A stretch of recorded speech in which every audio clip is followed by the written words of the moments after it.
Hello everyone, welcome to Go Global World. This is Pitch Bootcamp. It's not Go Global World Sharks, GGW Sharks, it's Pitch Bootcamp. This is where you practice with this way you get feedback from experts and investors. And the great news is that this is already the 10th Pitch Bootcamp. We've got a lot of feedback from the previous experts, and today we have amazing experts invited again, Sarah and Lena. And Alex is our host today. His first time running the show, but he's already with our team for some time, and he will have the whole thing running today for you. My job is to just kick this off a little bit, and I let Alex run the show. So at Go Global World, we connect founders and investors, and because we are organizers and sponsors of this event, we will have a few slides for that. Alex, please say a few words about yourself, and let's start with the slides. Hi everyone, pleasure to meet you all. I'm Alex, Junior Venture Associate in Go Global World. We'll share here some slides about us to introduce. So Go Global World, this is #1 platform for investors and founders to connect with each other. We help startups and investors connect only with relevant people and followed by the strict criteria. You can create the profiles, and the profiles will be on the platform and match with each other. Your profile will be pitching to investors 24/7, even when you sleep. The platform will work for you. We also provide services. We can help with US incorporation, taxes, accounting, any legal questions. So if you need help, let us know. And now, welcome everyone to our Pitch Bootcamp number 10. Let me introduce our hosts and panelists. Sarah Romanko from Geek Ventures and Lena Skliarova-Mordvinova, hope I pronounced it right, the founder of Good Face Project and AI expert.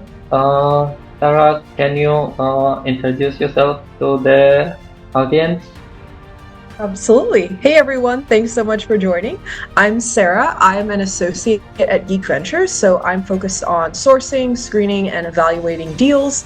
We are an early stage VC firm specifically investing in immigrant founders to the US, typically do one investment per month, and we're actively investing. So happy to share my information at the end if anyone is interested in pitching to us. Thank you. Thank you, Sarah. And Lena? Hi everybody, my name is Lena. I'm an expert in AI, data science, been in this since 2003. I've been a serial entrepreneur, built several companies, been a CTO, CEO, pitched many times, so I hope that my feedback will be helpful today. Great to meet you, Lena. Bit about rules. First of all, the meeting is recorded, as we said. We will put it in our social media and YouTube channel soon, that you will be able to see and share. Rules about the pitch. Please keep yourself muted, so only the panelists and host and the startup who will pitch will be able to speak. If you want to pitch, please raise your hand, keep your video open, put your name in the company name in the name profile so we can identify you, and keep your slides ready. Respect each other time. You will get 3 minutes to pitch and 5 minutes to feedback from other judges. First, all the members will be pitching, and then those who want, please raise your hand, so we will notice you. If you don't have a time to pitch, please let us know.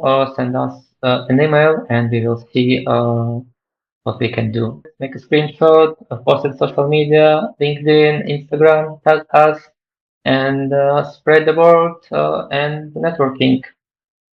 Also, I would like to invite everyone to share in chat their contacts so we can network with each other and connect after. So the first founder to pitch, Evgenia Volkova. Hi, I'm Eve Volkova, founder and CEO of Referia. a referral-based hiring platform that turns trusted professionals into a scalable sourcing channel. Companies spend over $64 billion a year on recruiting in the US, but they still struggle to fill roles efficiently. Job boards and agencies are very expensive and flooded with noise, while referrals, the most effective hiring method, account only for 7% of all hires. And that's because referrals are limited to internal employees. Referral unlocks a very powerful overlooked resource. Professionals with 1 to 20 years of experience with trusted networks across industries, uh, former colleagues, alumni, creators, freelancers, niche recruiters, people who know great talent but aren't connected to your company directly. Referral lets anyone to refer a candidate for a job and get rewarded if they are hired. For referrers, it's easy. You browse jobs, you submit a referral, you track progress, and you get rewarded automatically. For companies, we provide warm AI-vetted referrals, no cold applicants. Our platform uses AI to assess candidate fit, identify strengths and gaps, and help referrals to hire faster. No spam, no cold leads, only trusted referrals backed by real-world connections.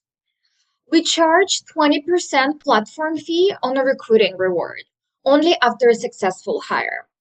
So that's pay per performance, not pay per click. With 64 billion US market share, even 1% penetration is a $640 million opportunity. We are starting with tech, creatives, and ops roles, where referrals outperform other channels. We've built an MVP. We launched beta testing, and we have over 20 companies on our waitlist. We are preparing to launch in Q3 with analytics and mobile coming next year.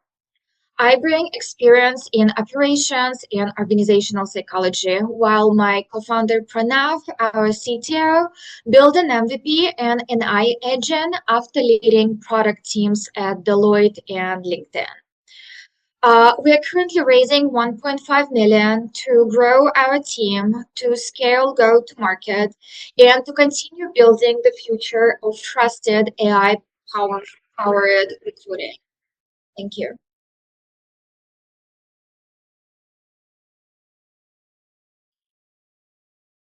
I can start and then we can kind of shift over. So I'll ask a question and then give some feedback. What is your differentiation? More specifically, tell me more about the tech moat within the AI that you're using to match candidates. I think our differentiation is not exactly in the AI. We're using AI to provide, to assess candidate fit, to identify strengths and gaps, and help recruiters decide faster. Our differentiation really comes from the audience. While job boards like LinkedIn and Indeed are really great, but they really show you the tip of the iceberg. They really show you only people who are actively looking for a job or people who are unemployed right now, who can be still great applicants. But referral lets you reach what we call passive candidates, people who are not actively looking, but who could be interested in a potential job if referred by a trusted connection. I think for me, I would suggest like finding a way to explain your differentiation like on the slides, because, and I know, and I agree with someone put this in the comments that they've seen a lot of different types of like, recruit like startups kind of in the recruitment space. So explaining that to investors on what sets you apart is really important. Last comment before kind of shifting it over is really focus on how are you going. I think you talked about like your model, you get like 20% of the referral fee. I'd love to understand more on how you get recurring revenue. So how you can make this kind of like sustainable and scalable. So that's kind of 2 quick points, but Lena, if you'd like to share some feedback as well. Yeah, thank you so much, Sarah. So my observation is that, well, your company will highly depend on quick growth of an initial core of actually users, right? You need to collect those referrals, you need to collect those users, active users. And like this strategy of engaging like literally thousands and actually hundreds of thousands of people, because you need referrals for different industries with like different expertise, right? You are targeting people with some experience. It's a slice, right? It's a slice because like you really need to figure out how to get to these people and engage them. So this is not unclear from your pitch, how you're getting these people into your platform. So I suggest that you address this and, it not even like a full slide, but it has to be somewhere on the go-to-market because you need to reach the companies, but you also need to reach volume. So how do you do this? Completely described. Okay, absolutely. Thank you. Mm-hmm. Thank you, Lena. Any advice? Any other questions? We still have a minute. Well, I think that if you address a little bit more how you're going to market, how you're going to reach, show a detailed plan of how you're going to reach both companies, like that will be missing a piece that streamlines everything. Like you need to end-to-end solution, right? This is not yet an. Okay, thank you so much. Of course. I think you. another point on the go-to-market is explaining not only how you're going to reach them, because I think it's such a great point, but also what is the motivation for people? Like, I mean, I understand the referral bonus, but understanding why they would specifically use your platform, whether it's maybe ease of use, more opportunities, what's kind of their motivation? Because oftentimes I'll see people on LinkedIn posting like, okay, if you refer a candidate, you get like this referral bonus, or going to this platform. So understanding like why specifically your platform, that would also help me get more conviction.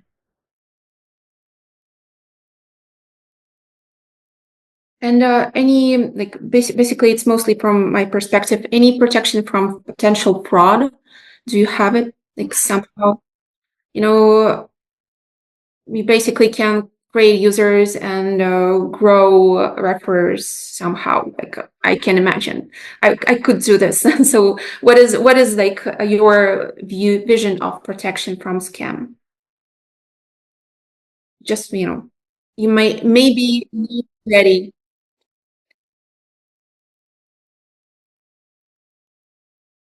Thank you.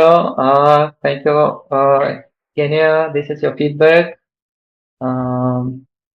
Thank you very much. And we go to the next founder, Artyom. Are you ready? Hi everyone. Mr. Beast spends 3 months planning each video. Creators burns billions annually on content. The entire 500 billion content economy is crippled by tools that were not for storytelling. I'm Artem Slizik, CEO of GoFlow. I have built 5 startups, had 1 exit, and I have seen the same problem everywhere. Every content creator, from YouTubers to game studios, wastes 70% of their time jumping between disconnected tools. A 2 million YouTuber uses 5 services just to make 1 video. Small game studios lose almost 100 annually on workflow inefficiencies. We surveyed 35 experts in game dev. 60% of them uses 6 tools. They lose 1,500 hours early to context switching.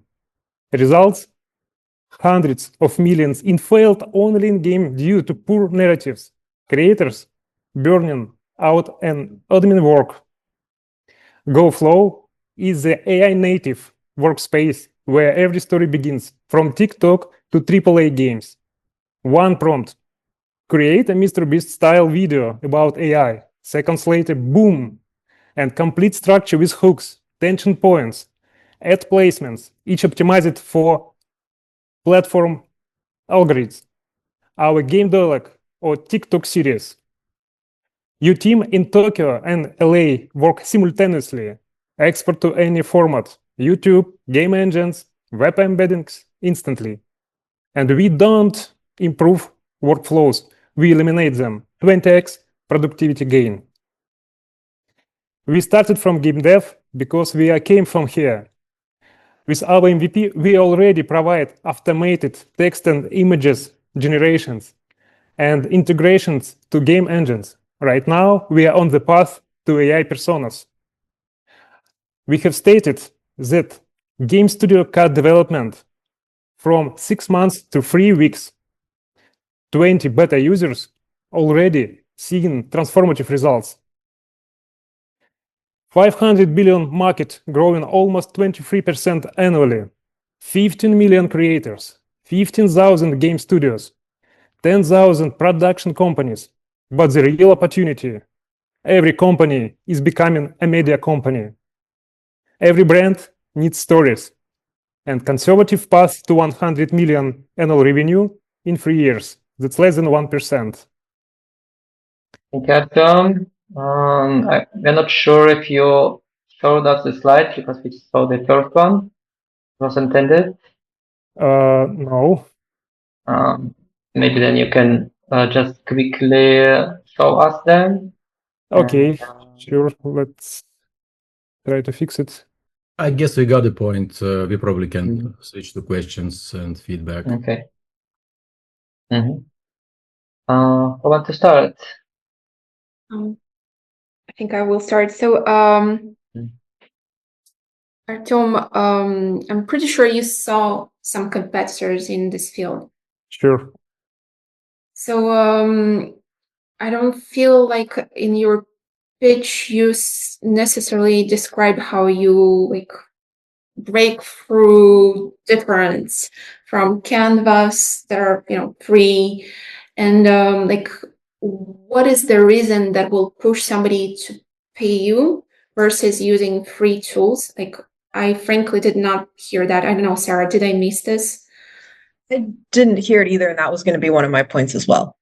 Right. So can you explain this a little bit? Yeah, okay. So we came from game development, and then there we struggle with real problem with narratives. And that was the beginning of our deep research with 35 experts in game dev industry. And we created foundation for storytelling because every content starts from story or storytelling.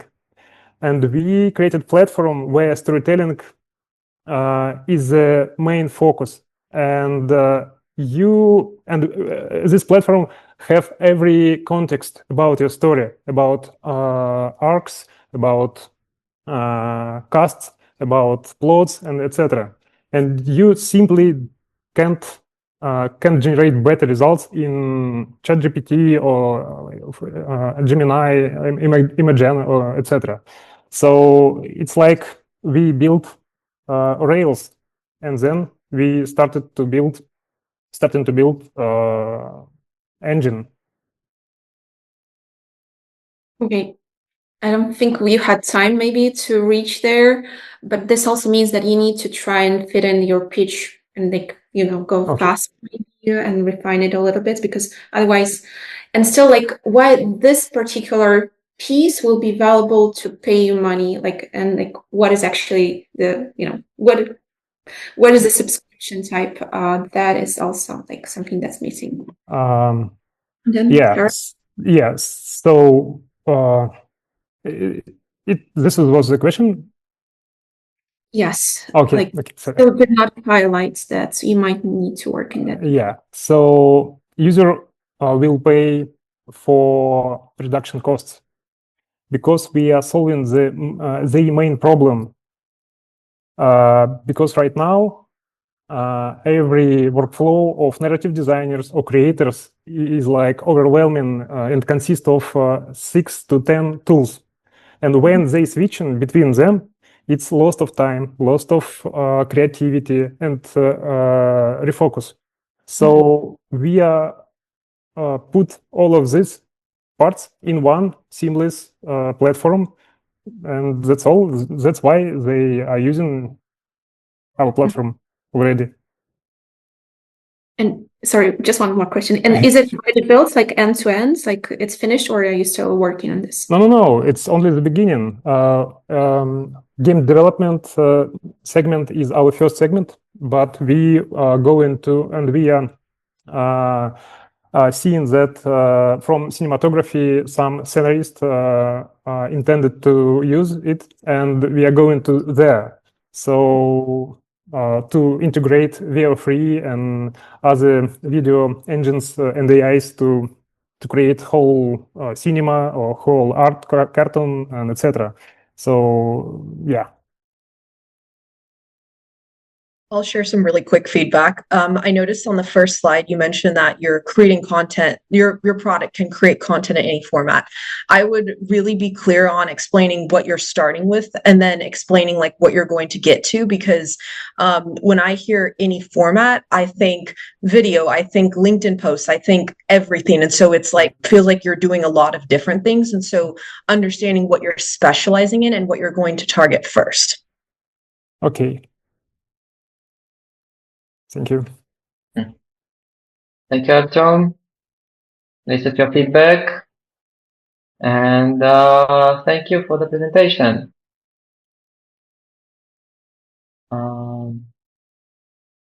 Next startup, Ember. Ember, are you ready? I'm ready, yes.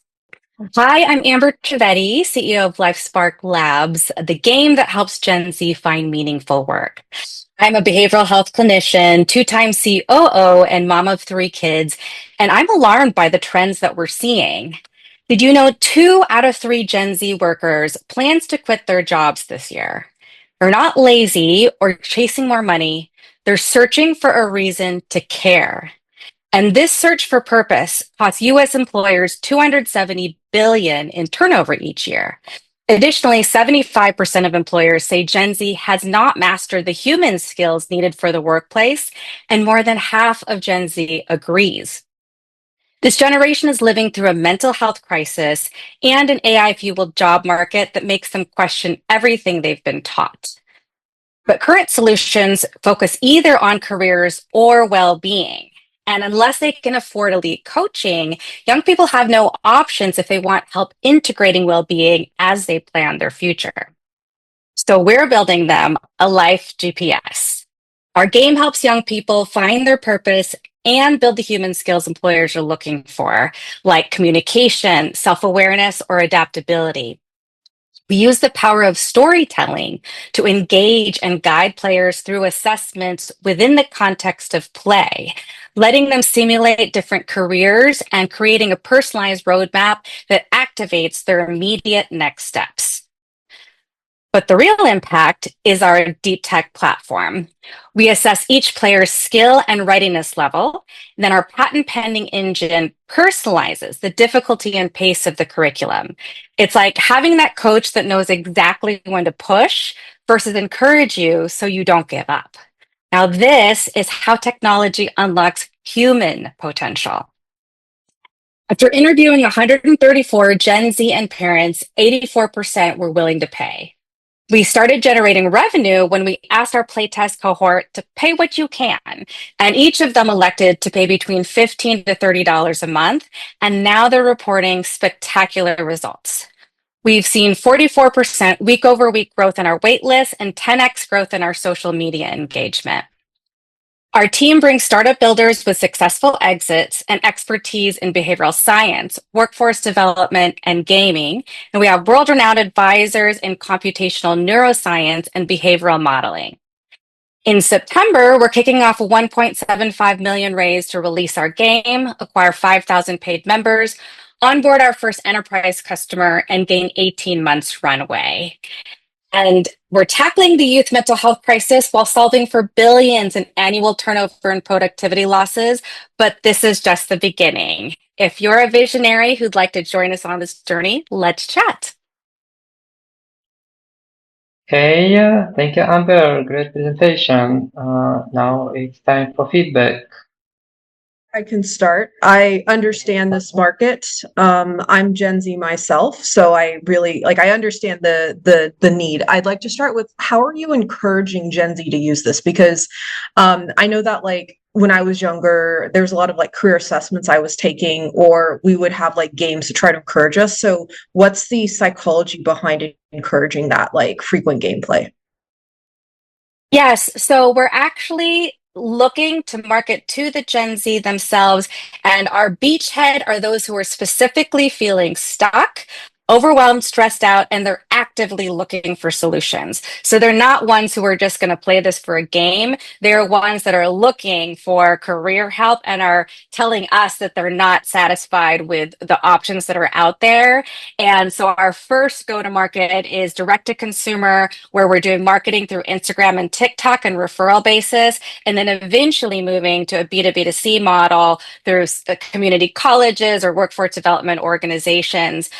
But our thought is we're really looking for the people who are seeking a solution versus just passively encountering this. And you mentioned that you've had a lot of success in terms of, you mentioned kind of the week over week growth. I'd love to understand more from the side of maybe helping Gen Z find their dream career. How do you track that, and what success have you had so far? Yes. So our focus that is different is helping people understand themselves, because that's what we're seeing when you have this breakdown in mental health. It really clouds how you're able to understand your values.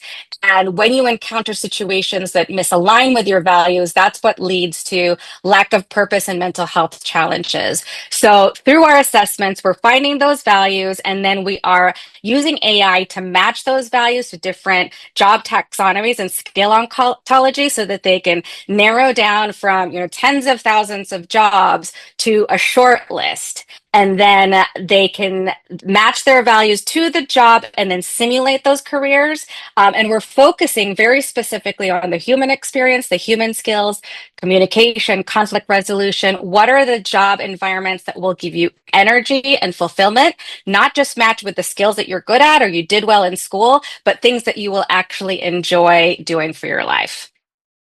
Thank you. I'll share one last point of feedback. I would say really focus on, in the slides, focus on explaining the specific success you've had. So not just D30 retention and different retention metrics, but also what specific success. So if you've had if you successfully helped someone find their dream career, or you've helped them solve some mental health challenge, if that's what you're tracking, include those specific metrics so there's something tangible.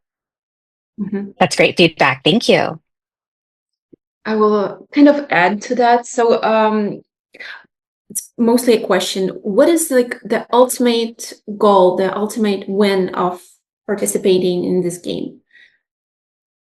Feeling confidence that... Oh, sorry, go ahead. Is it confidence? Is it understanding yourself? Or is it something further?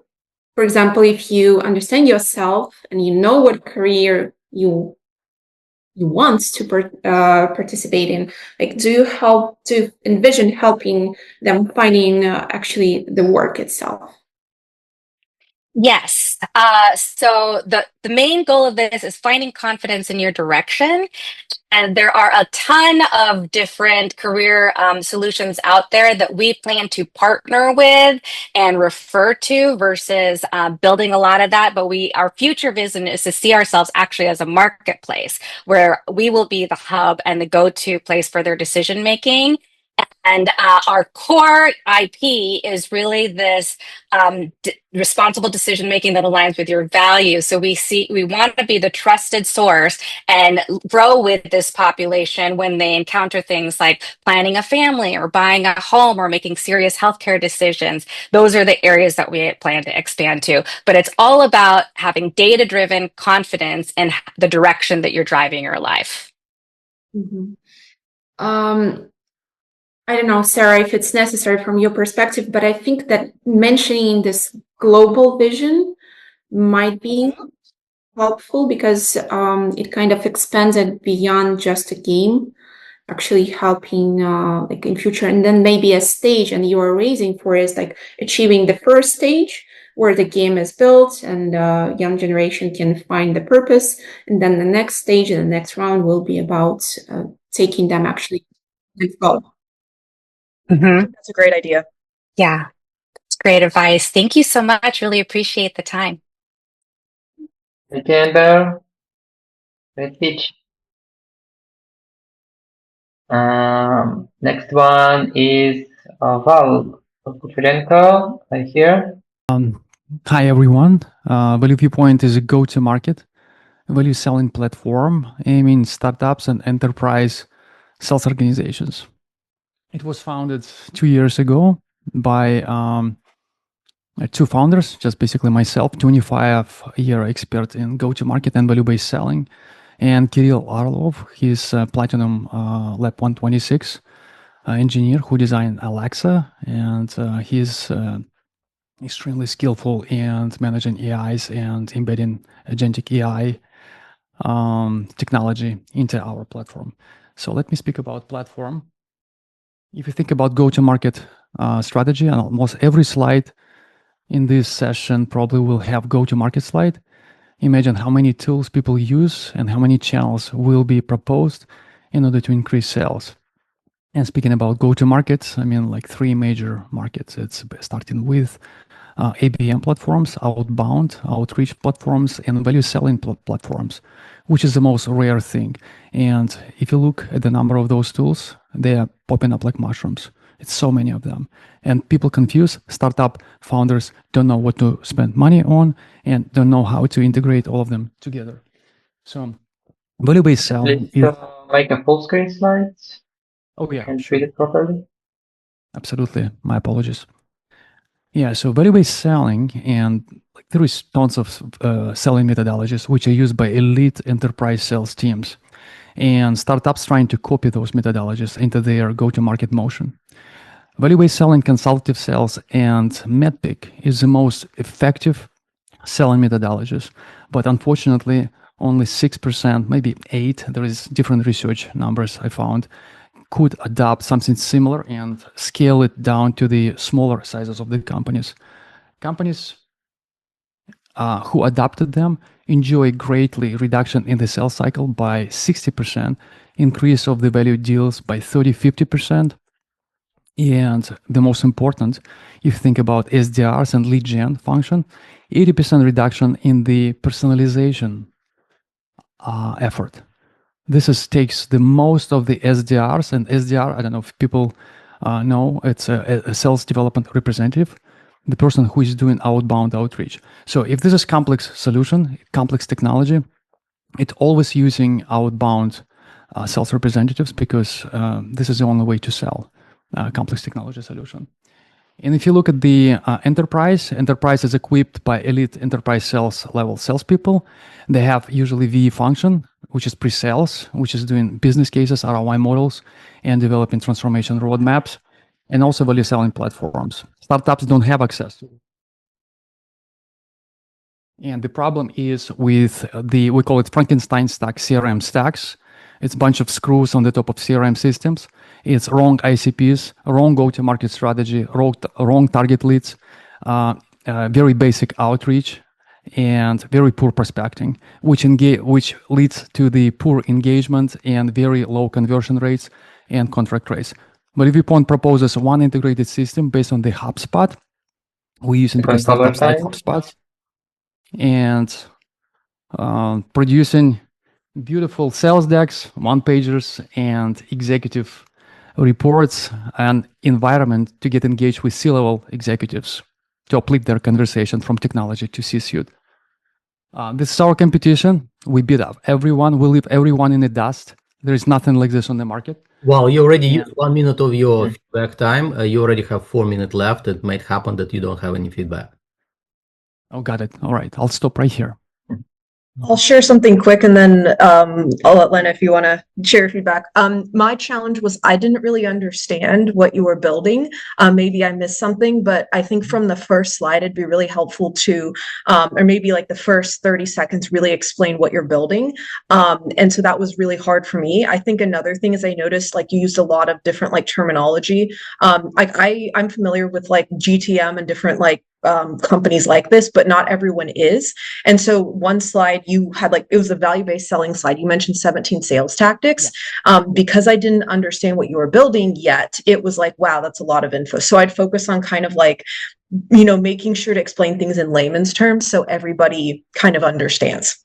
Just that's my quick feedback. But Lena, if you want to go ahead. Thanks, Sarah. Yeah. Pretty much the same. Well, I've seen before your product. I know it's awesome, but you need to practice and describe each slide with one sentence. Like literally, if you can describe the slide with one sentence, not a long sentence, then you can build on that, and you can fit into some time, because using too many words actually distracts at this point. So just shortening the description will be super helpful. Like very brief description of what is going on, and that will actually resonate, I think, with what Sarah said. Like exactly, like more clear and shorter explanation. Yeah, thanks, Lena. Well taken. Mhm. Totally agreed. Yeah, that will help you to fit into time. And I think that because of that, you were not able to showcase your traction, which is, something that people would be interested in, and like literally you do that. Yeah. Was improvising, doing lots of things which I wouldn't do during like 60-second pitch, but I hear you well and loud. Yeah, and I think it's great that you have slides that have so much information, but it's about how you use those slides, because like you have that differentiation slide, which we didn't have time to see, but maybe finding a way to incorporate that in that 3-minute pitch, because especially with what you're building, understanding that differentiation is so important, because I've looked at a lot of companies like in this space, and so that's why I was really interested in learning more. And but like, because today it was difficult to fully see that, I think when you incorporate that differentiation and that traction, I think that'll help. Right. Thank you, Sarah. So yeah, thank you for including for having a differentiation slide. I do want to point that out. It's great to have those slides, because we as investors really appreciate it. I have a bunch of cool demo slides. Try to squeeze this into 8 slides out of 30. Yeah, you might need to like throw away for the shorter pitch. You might need to throw away a couple of slides, like make it even smaller. Right. Mm-hmm. So basically, it's about shrinking. Like that's, I guess, the biggest feedback you get. And simplification. I totally agree. Lots of professional, I would say, jargon. Mm-hmm. Like not too many people know value-based selling or go-to-market. Yeah. And it's very difficult to give this education on the during the pitch. So I need to think about this. Yeah, specifically that. Thank you. A quick feedback from me also about the SGR, for example. Just put in the slide first the full sentence, how it should be sound, and then you can short it. Usually you'll give some understanding. Thank you so much. Well, okay. And the next one is Eres Tur. Eres, are you ready? Yes, I am. Thank you so much. My name is Erez. I'm the co-founder of P Labs. We are creating apparel platform. This is the only garment that was not automated yet. This is for immersive worlds, games, animation, VFX, XR, for Unreal and Unity engines. Our value proposition is clear. We are building it for studios, creators, and platforms. We empower it with a lot of deep tech. We put emphasis on safe IP. We'll talk about it in a second. And we are a B2B company at core and B2B company enabled. I want to share with you the challenge today. On the left side, you will see the regular process, which is very much manual. Probably 2 to 3 people are part of it, and maybe 2 or 3 different softwares. And on the right-hand side, you see that we automated everything, and it's ready for production at the same level. So the current problem is that everything is manual, and it fails on time, budget, and scale. And you can see that it can take from 30 hours to 230 hours per one skin, one apparel, depending on the level of details. For us, it takes 1 to 4 minutes, which is a great 900 times faster solution. So regardless of the fact that the actual market grows at 12% CAGR from 70 to 125 billion, we actually see ourselves as part of the Jevons paradox, meaning that potentially as we become so fast and so cheap with our technology, the demand doesn't shrink. It actually grows exponentially. On the right-hand side up, you can see the competition.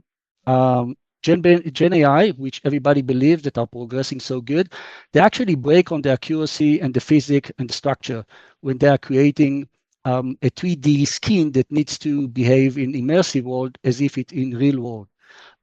They are unexplainable outputs. They are like a black box, and you know how they train, so they are not domain specific.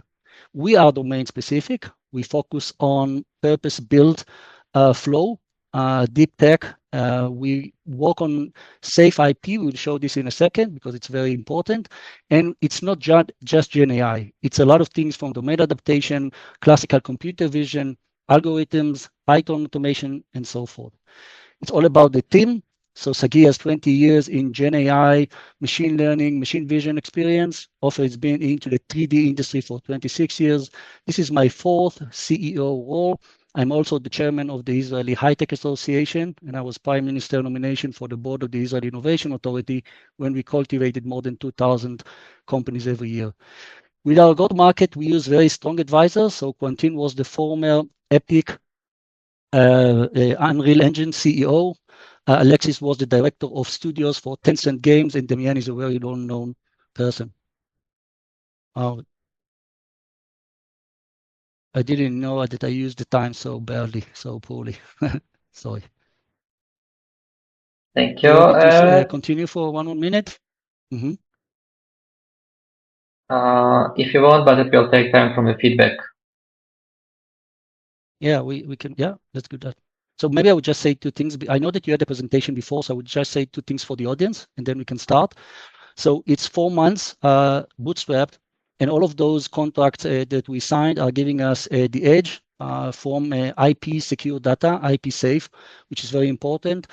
Design partner with Nawal, which are Avatar and Star Trek Emmy winners, and Keyword Studio is the biggest studio in the world, and we have a very specific go-to-market that was built up with close to 100 companies that we discussed with, and that the business model that we have showed them was looking very good in their view.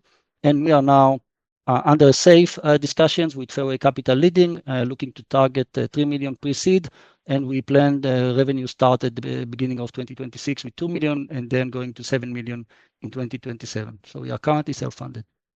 Thank you for your time. Okay, now it's time for feedback. Thank you. Want to start? Maybe I will start. So, first of all, very good, great presentation. Okay. Even though you did not fit into the time, still pretty clear logic, pretty clear who are your customers, where are you going. Just from a perspective of outsider, do you see this only in game dev / entertainment content, or do you see this actually going to real world, making, clothes? Yeah. So actually, the most important thing for a startup is the focus. So for now, when you have a $70 billion market, you don't try to look for more. You just want to get 1% and 2% and 3% out of it. Yeah, in terms of technology, this could potentially, we have 3 products in mind. The 4th one, which we don't show in our presentation, is actually the one that goes to the world of physical clothes. So we know we can do it, but currently we don't want to go there, because there is competition, but we are kind of a lone blue ocean in a way, in the way we structure the methodology to win the digital. So we want to stay there. Okay, got it. Answer your question. That was my second question. So your competition in the digital world, do you see that somebody can come in and like easily disrupt you, like make the second solution, or like what is so special that protects you? Well, you are the AI expert. So one of the things is first, most of them use mainly Gen AI to try to solve a problem that cannot be solved by Gen AI. Okay. Second, the models are trained on so much different types of data points, right? We train only on skins and we focus only on that. Now, we got access to thousands and millions of data sets that are relevant as ground truth for our AI engine validation. So that gives us an edge. Now, once we're done with generation, we have a lot of techniques that we already bought from Gen AI that we have done a platform for EV from automotive tier one used by Tesla and BMW and General Motors. So we've been through that specific need or specific tailor that you need to do to be the best in the area. And we don't see currently each of the competition, including NVIDIA last week, we did the benchmark, 10 out of 10, we won in all the criteria. So it's just because we focus on one specific thing. Just one feedback, like small feedback. When you say Gen AI, you actually mean like general, right? Versus generative. Because like you're actually building a Gen AI. So, terminology.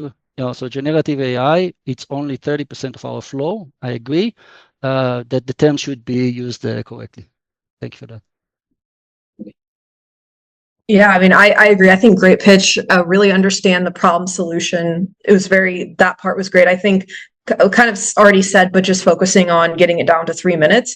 On the traction side specifically, I think what would be really helpful is if you had, maybe not necessarily just for traction, but in general, maybe like a timeline slide that kind of shows like, this is when the company started. This is when we got these partnerships or this specific traction. This is when we're going to start earning revenue. Maybe you are earning revenue. I might have missed that, but that to me was the only thing that was like missing. But other than that, like I thought it was a really good pitch. Oh, fair enough. We are very small and very new. So it's like 4 or 5 months of working together, mainly on the research. And then we started to create a product and did the first one out of 3. Thank you for your time. Thank you, Eres. Great presentation and interesting idea.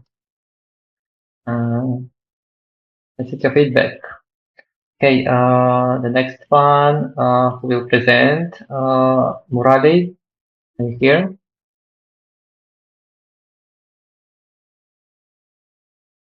Hello, everyone. Can you see my pitch? Just make it full screen, please. Can you see it now? Yes, we can start. Hello. Hello, everyone. My name is Murali Kanlagunta. I'm the founder and CEO of Cosmetic.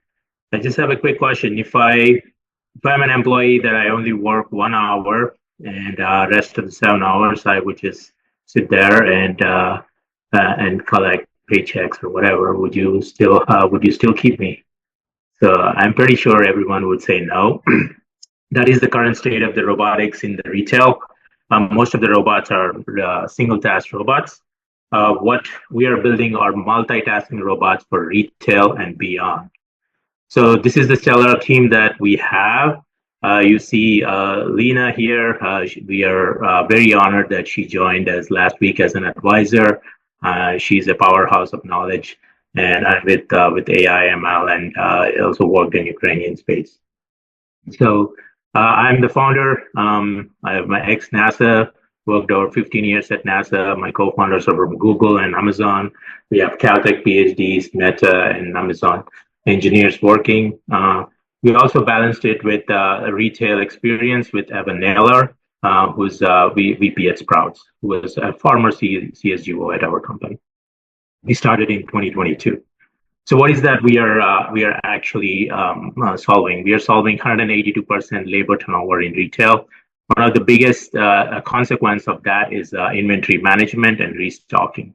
What is our solution? Our solution is a robotics enterprise management for agentic platform. It is a mouthful. We call it REMAP. It essentially consists of 4 components.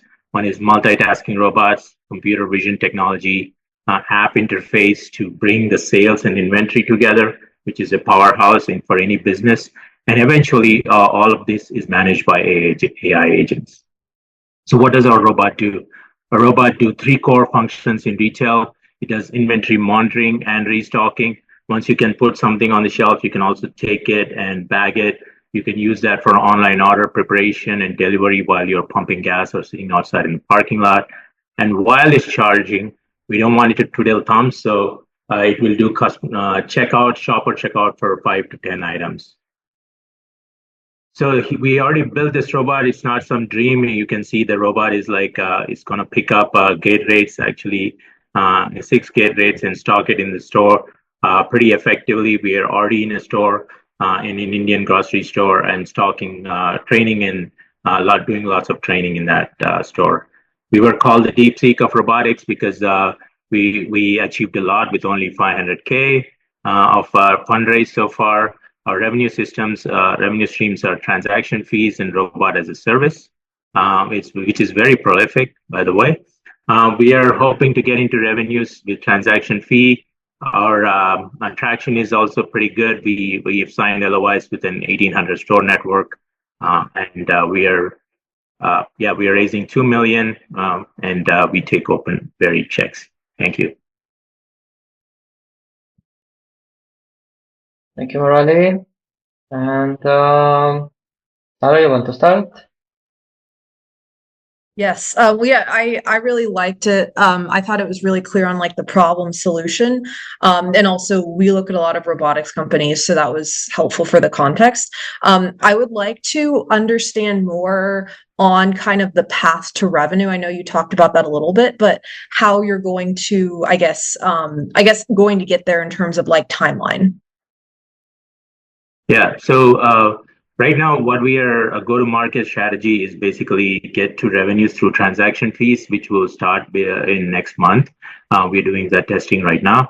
But once we do, most of the testing and training is done, which will be done within this year.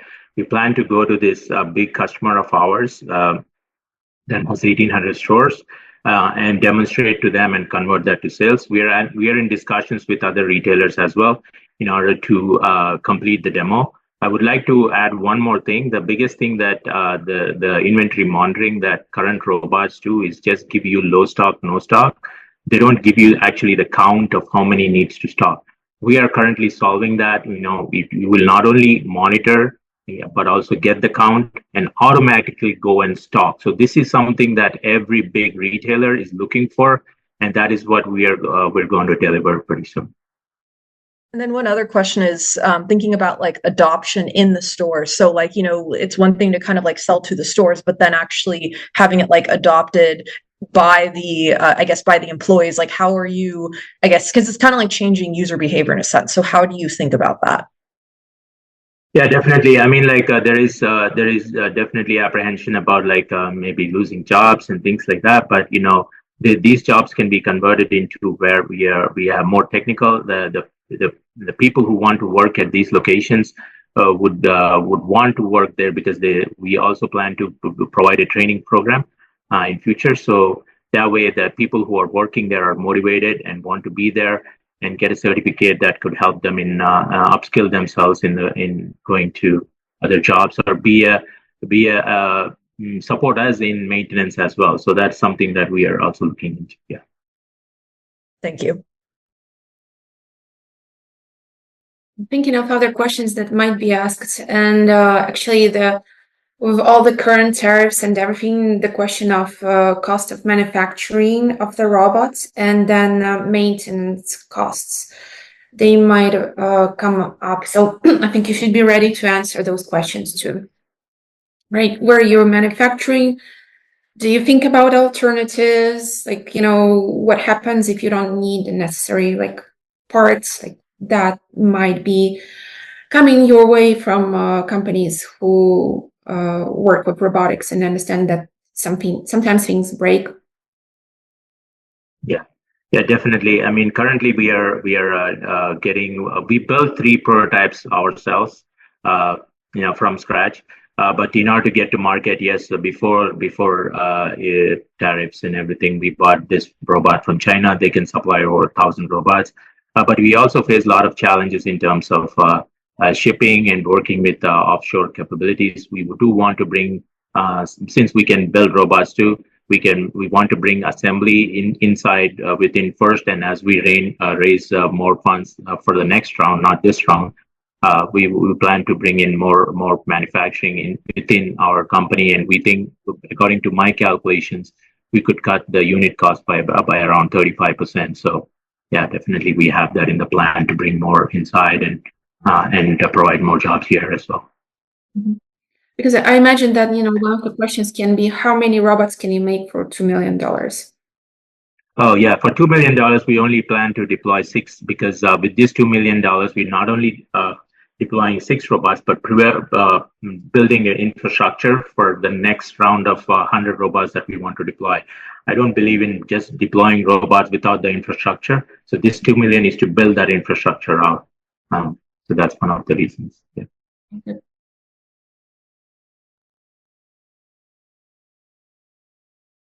Okay, thank you, Murali. Great presentation, interesting idea, cool robots. Thank you for feedback from investors and all experts.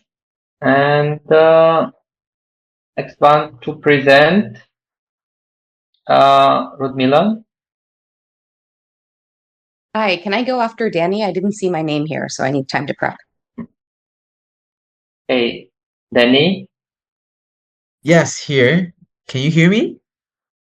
Mm-hmm. Let's put you Yes. on the chair. Yes. Can you hear? Mm-hmm. Okay. Put your slide. Okay, then I'm gonna start it. Okay. Hello, everyone. It's great to join with you today, and I'm Danny, co-founder of Trilita. We are the data CME group, building a revolutionary exchange for data exchange, to stabilize the booming data economy and the regulatory shift. Privacy tech like federated learning, AI, and IoT growth create the perfect storm for data futures demand. And the data price volatility disrupt the budgeting for producers and buyers, creating the innovation in a multi-billion dollars market. Our blockchain-powered platform lets data producers and buyers lock in future price with standardized future contracts. We target US AI and IoT startups, onboarding 50 beta users via events or referrals for rapid adoption. Our scalable models charges onboarding and transaction fees, starting from 0.75, ensuring recurring values. Our 600 million obtainable market grows to 60 billion global total addressable market, outpacing data marketplaces. Unlike CME Group and DataRed, Trilita, the data futures use blockchain and cost 30,000 to 100,000 with CCPA compliance. We project 5 million in year 1 and 15 million in year 2 and 30 million in year 3 with 3 times growth. As our team, me, ex-Reinsurance Group of America, with big data and derivative expertise, and Nikki with startup connections is fully committed. We are raising 800K. We are safe at a 10 million cap for 8% ownership to hit the beta and regulatory milestones. Our MVP, built in 50 days, has mock trading success, targeting 50 beta users in 50 days. Our product is secure. The platform for data future trading. Visit our website to explore more. Thank you for having me in this event and join the data economy. Thank you. Thank you, Danny. You're on time. Sarah, do you want to go first, or shall I? Sure. So can you tell me a little bit more about how it works? Oh, worse. Okay. We need to first find the data producers that want to raise capital before generating the data, and they will provide the some details for the future contract, like maybe the byte, the maybe the format that they will upload the data set, something like that, and we will create the platform that we can give the marketplace for data buyers to find the suitable data set and then create the future contract with the data buyers. And once the delivery date is on that date, then the contract will be expired and the data set from the data producers will get to the data buyers. It's just like the CME group that trading the oil future contract. Yes. I would suggest having basically explaining how that works in the slides to help us get like an understanding of like the process. Because I think for me, I'm not fully there yet in terms of understanding how it fully works. So I think that could be really helpful to have visual. And then also my other question would just be on like if there's any regulation, because it sounds like what you're doing involves trading. So I would be curious to understand more on that. Okay. Okay. You mean the regulation, right? Yes. Okay, sure. For the trading, I think especially for the financial derivative, I know that there are some regulations that we need to comply with. But we as far as we know that there are the CCPA and CPPA for the data regulations in the California. But I know that different states in the U.S. Have different regulations. So we just start at the very beginning for the beta testing, just comply with the CCPA. Yes, and up to now, when we really conduct a successful beta testing, that we will expand to other states and comply with that state compliance. Yes, and through step by step. Yes. So one thing that bugs me is you built this in 2 weeks. I'm Yes. pretty sure there is one more person who can build this in 2 weeks. Yes. So how will you protect yourself from like basically copying the business? Like, is there like any way that anything like so very special that makes you you're thanks to what you're able to defend your project? Oh, thank you. This is a good question. And how to prevent others companies to copy our business is that we are building the platform that we need to have the B2B connections and networks, right? But the networks that cannot easily copy from others company, because we have developed a very good network to some AI and IoT startup, and it is hard to catch them to another business, another similar business, and it is hard to do that because if you want if the business that we establish with them, they need to carry the opportunity cost to try another new business.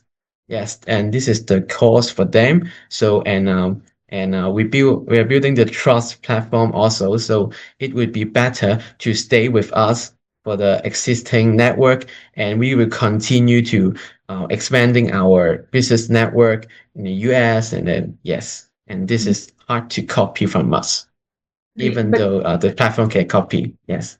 you are saying they already work with you, or are you going to get them to your network? Oh, okay. Free AI startups have connect with us, and we are still expanding. Yes, and it is yes, it is our work now. Yes. Mm-hmm.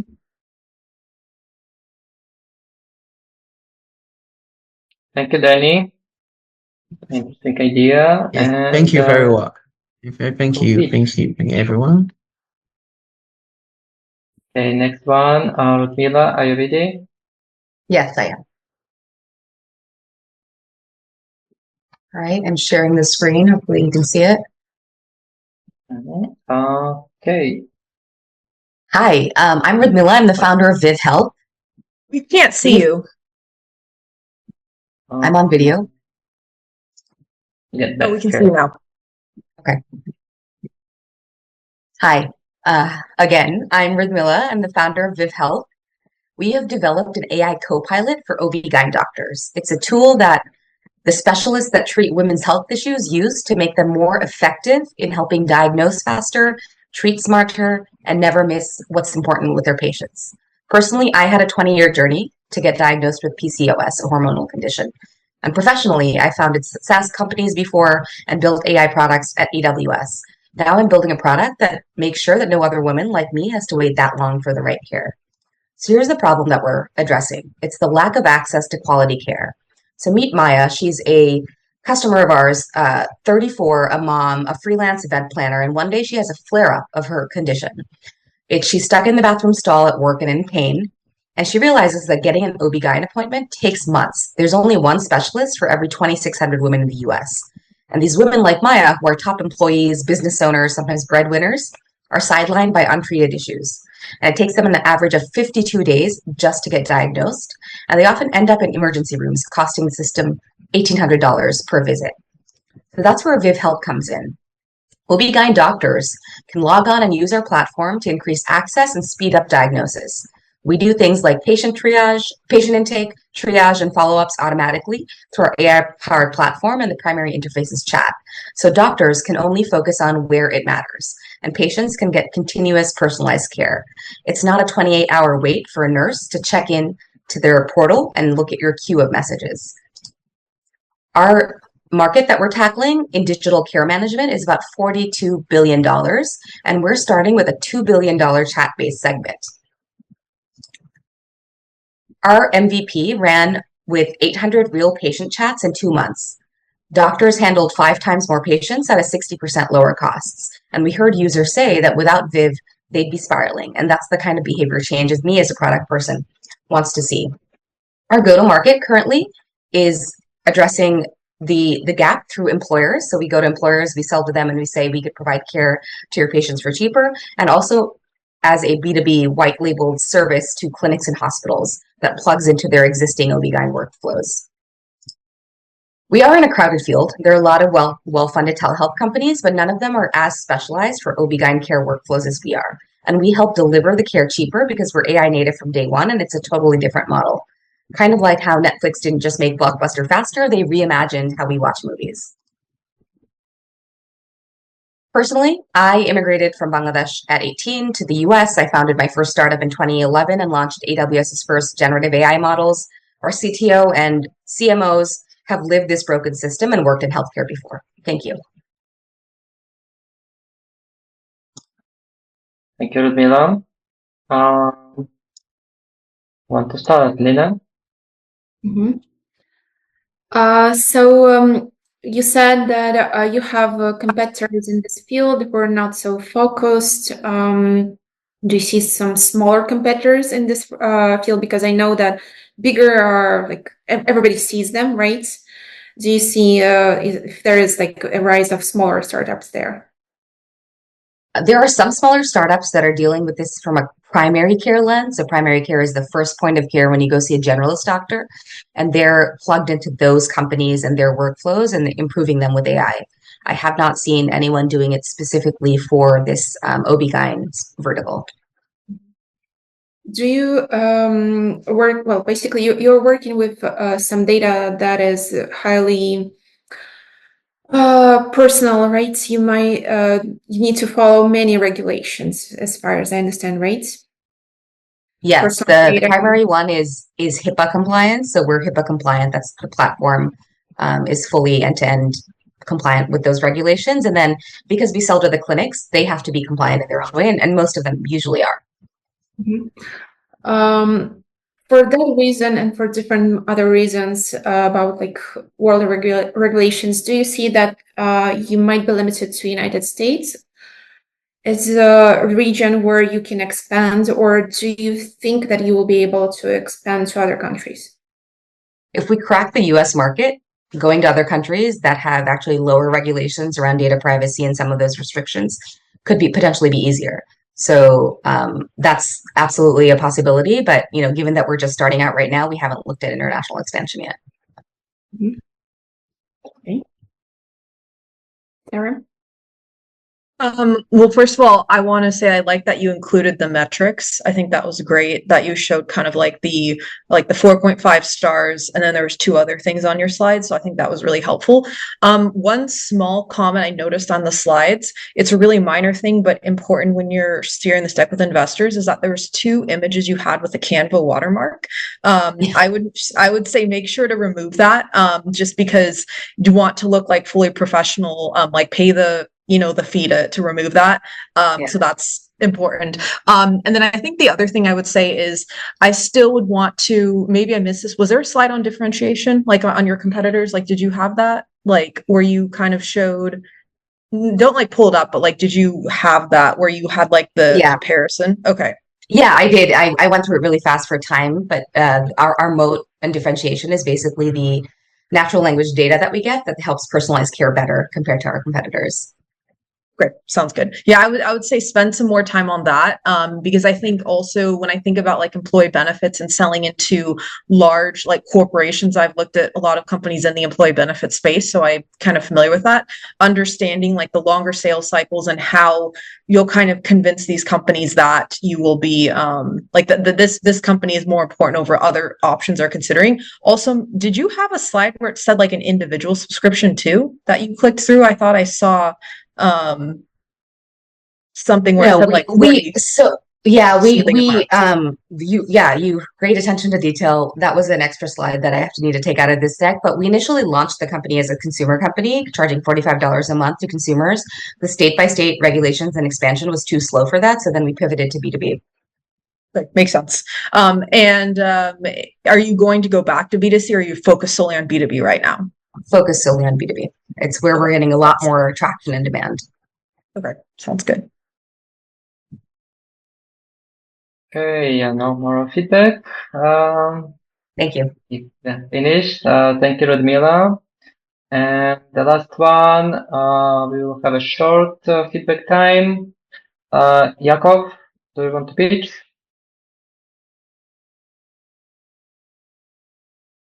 Yes. Okay. Yes, I'm ready to pitch. Go on. Thank you. Want to share your slides? I didn't bring slides because I don't need to sell the market leader. If you can't see the value in the market and the execution without a deck, you're probably not the right partner for a $4 billion company. I'm here to talk about owning a category, not just to read bullet points. Cities run on data, but when it comes to the air we breathe, they're operating blind. Pollution silently erodes health, drives up healthcare costs, and drains billions in productivity. Current monitoring is slow, fragmented, and outdated. By the time action happens, the damage is done. RIDA is becoming the first commercial LiDAR-based pollution monitoring company integrated with optical particle counters. Think of what Siemens is to industrial infrastructure. That's what we're building for climate infrastructure. We don't just detect pollution, we map it in real time, street by street, and as a living, breathing system, so cities can see, predict, and reduce pollution as it happens. We operate in a $32 billion market, growing over 26% annually. Our motto, smart city sensor networks under 8-year contracts, renewable after 4. We deliver live monitoring and actionable reductional strategies, targeting at least 2% of PM 2.5 reduction over the term. Once installed, our network becomes part of the city's operational DNA, as permanent as streetlights. We've been building over 16 months. Our sensing architecture is patent pending, with performance benchmarks exceeding industrial norms. We've confirmed preliminary municipal interest and are in conversations with the state of Maryland and Alberta, Canada, including the head of environment. These discussions position us for early pilot development in North America. I'm Jacob Castro de Almeida, Global Resilience Strategist and former BlackRock Corporate Communications Professional, alongside my co-founder, Christopher Pan, PhD in Electrical Engineering and founder of Facepoint Technologies. We're engineering RIDA as a 50-year infrastructure layer, modular, serviceable, and upgradable, so cities aren't buying a gadget, they're securing a generational asset. RIDA isn't about monitoring the air. We're improving it permanently. Let's build the Siemens of climate infrastructure.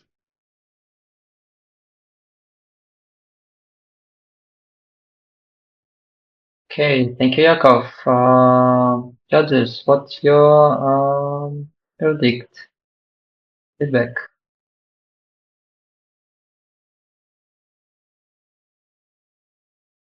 Well, interesting project. And your ask is, are you raising? Yep. Are you? Yep, we're raising 2.4 for the pre-seed for MVP development. Mm-hmm.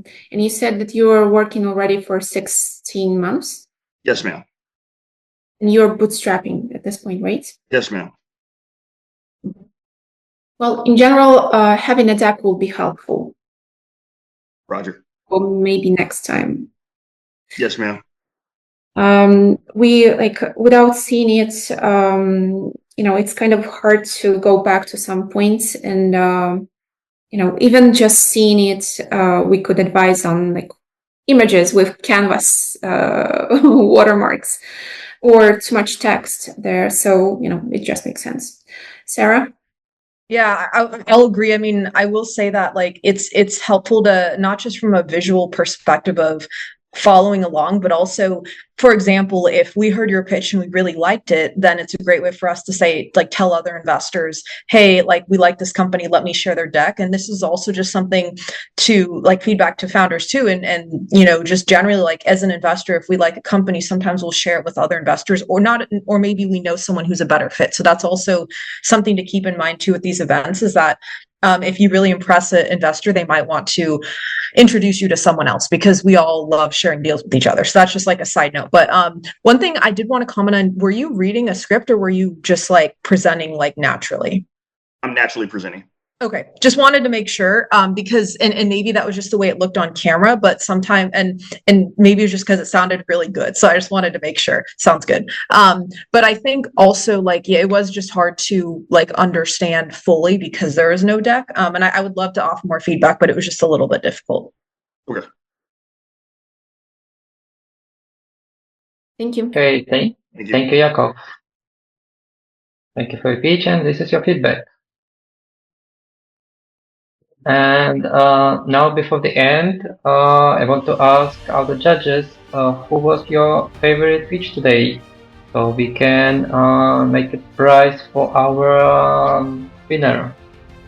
Sarah, who you vote for? And I apologize if I'm pronouncing this wrong, so please correct me if I am, but Erez from P Labs, I really liked the pitch. Very clear, only a few minor questions.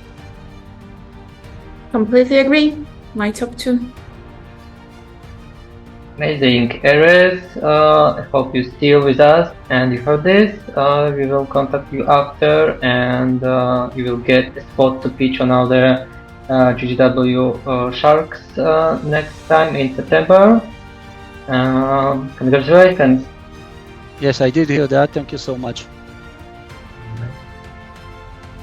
So I guess this is the time for the feedback, and if you, Sarah and Lena, could share your final words of wisdom, whatever you have in your hearts and minds about the overall pitch session and the feedback you have for the founders, so they in general can take this into account. Sure, I'll keep it short and sweet. I would say really focus on pitching concisely. You have 3 minutes. One of the presenters I know did it in 2.5, which is great. If you can do it in even shorter time and explain what you're building, that would be amazing. The way I like to think about it is how YC has their one-liner description. It's really easy to understand what a company is doing. Make sure that you can explain what you're doing in one line. It can't be one line, maybe it's a few sentences, but ideally one line. And then the other thing is really focus on differentiation. I think a lot of the companies today, we were asking about differentiation, thinking about who your competitors, but also like why you and how are you going to convince the user to use your product. So I would say really, really hone in on those. Yep, completely agree on the timing. And my advice would be take your phone, set up a 3-minute or 1-minute timer, and record yourself during the pitch. Like pitch to a camera, then watch the recording. Like be upset with yourself and do this 100 times, and maybe the 101 will be good. All right, and for me, I noticed that some startups didn't follow the time limit, so it's really important because I mean, cheating the system is not the way you would be able to explain everything you wanted to explain. Okay, if you didn't meet the deadline, that's where you stand. Respect the time, because this is how you can get honest feedback. And the other thing I also shared in the chat that some of the presenters presented pretty well, but they had too much text. There was like a lot of small font. It's not possible to read this while somebody's while you present, and I am trying to read. I don't know what to focus on. It's too much information. It's hard to read. So if you want me to understand that, make it simple for my brain, because it's just very limited time, too much information. You won't achieve your goal to give me this information the way you wanted to share it. So make it short, sweet, and to the point. Then it probably, for the experts and investors, will be easier to get what you mean. With that said, Alex, the stage is yours. Close the session. Thank you, Daniil. Thank you everyone for joining us today. It's great to see you here. Subscribe to our social media. If you want me to review that, please send it to my email. And you can join us to the next time. In September, there will be 2 events that we are planning on our website. Thank you for joining us today. Thank you, Sarah. Thank you, Lena. Thank you very much. Yeah. Thank you, everyone. Thanks for joining. And Alex, you did a great job. Sarah, Lena, we hope to see you again. By the way, we have an offline event in San Francisco in October, and maybe more. We are also thinking of LA. If you want to meet in person, any of you, Sarah, Lena, or any of the startups, you follow just us or just be connected with us, and we will give you the information. But we have some plans for September, and we hope to see you all soon. Thank you, Daniil. Thank you. Thank you, everybody. Enjoy the rest of your day.